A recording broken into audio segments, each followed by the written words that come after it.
You can order the brake discs and brake pads used in the video on the CarParts.com website via the link in the description.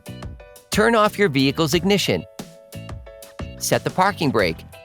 Pull the hood release handle and open the hood.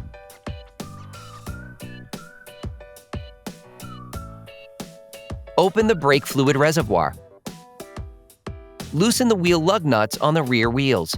In order to change the rear brake discs and brake pads on your vehicle, you will need to take off the wheels to have full access. Lift the rear of your vehicle. Place the vehicle on the jack stands. We strongly suggest watching our video on how to jack your Toyota Camry safely before carrying out this step. Don't forget to put the wheels under the vehicle. It is now necessary to release the parking brake in order to clear the grip of the drum brake shoes on the disc. You will have to remove the shutter cover located on the disc with a flathead screwdriver. You can now reach the adjustment mechanism of the brake shoes and retract the brake shoes until the disc is free. Hey, it's Alex from CarParts.com. If you enjoyed this video and want to support us, like, comment, and subscribe. Okay, back to work. Insert a flathead screwdriver to the outer extremity of the oblong hole located on the front of the brake caliper. Lift it off using the screwdriver as a lever by pulling it towards you. This will cause the piston to retract slightly so that the caliper can be removed more easily for the next steps. With a 14mm wrench, unscrew the slide pins. You can use a 14mm wrench to prevent the bolts from rotating.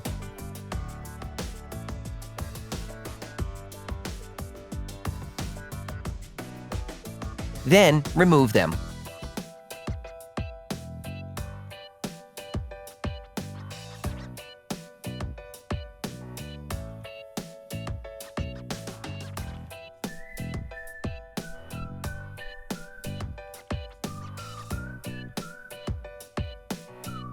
Tip: attach a piece of electrical cable or a hook to one of the strut spring coils.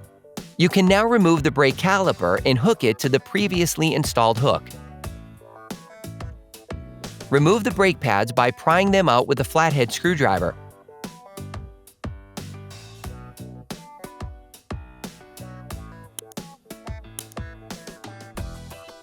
Using a flathead screwdriver, remove the anti-rattle clips.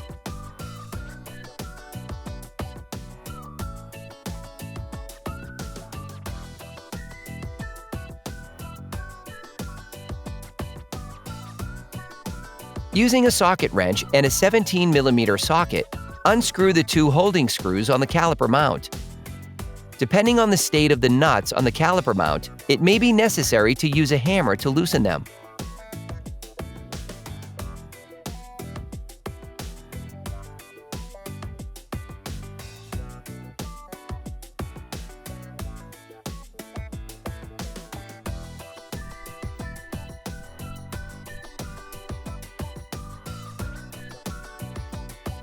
Remove the caliper mount.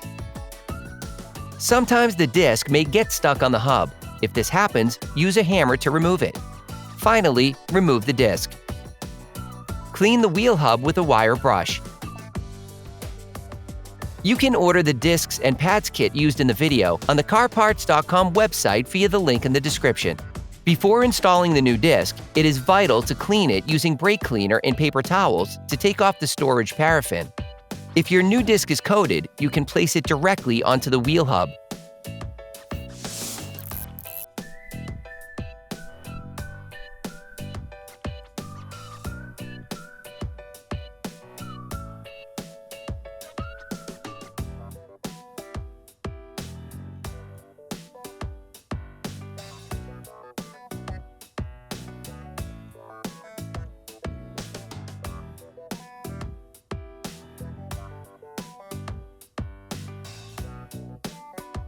You can purchase the parts we used here by visiting our website at CarParts.com.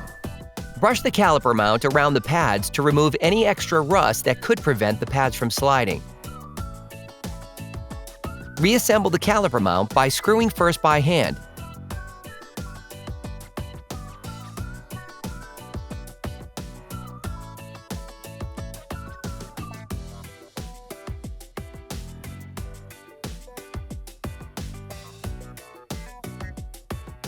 then with a socket wrench and a 17mm socket to lock them in place.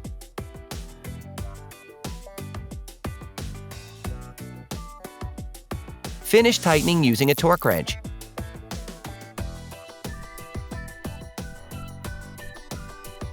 You need to check the sliding of the brake caliper slide pins and the condition of the caliper slide pin boots. If they look worn, you are advised to replace them with new ones. CarParts.com also recommends replacing the anti-rattle clips with new ones. Place the new anti-rattle clips on the caliper mount.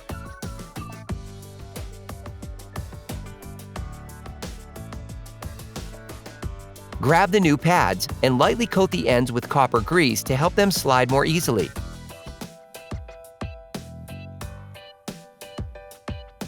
Insert the new pads into the caliper mount by sliding them in.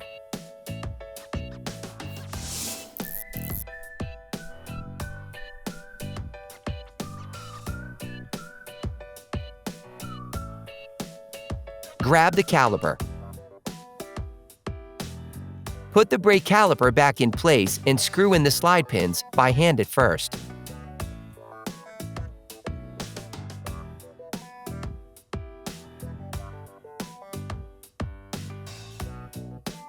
Screw them in using both 14mm wrenches.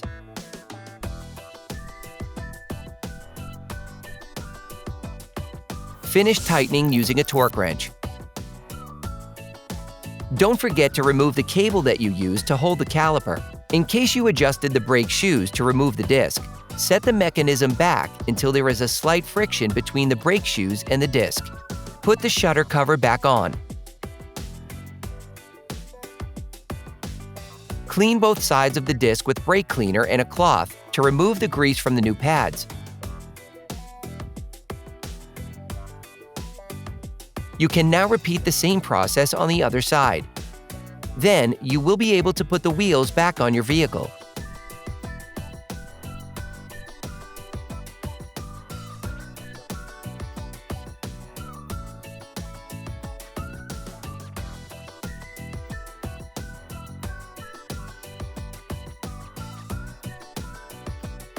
Put the car back on the ground and block the wheels properly. Don't forget to screw the brake fluid cap back on before starting the car. Attention! Before using your vehicle again, start your car and pump the brake pedal a few times to push the brake pads together again. Try to drive smoothly and avoid sudden braking for the first 30 miles or so to avoid glazing the new pads. Operation complete.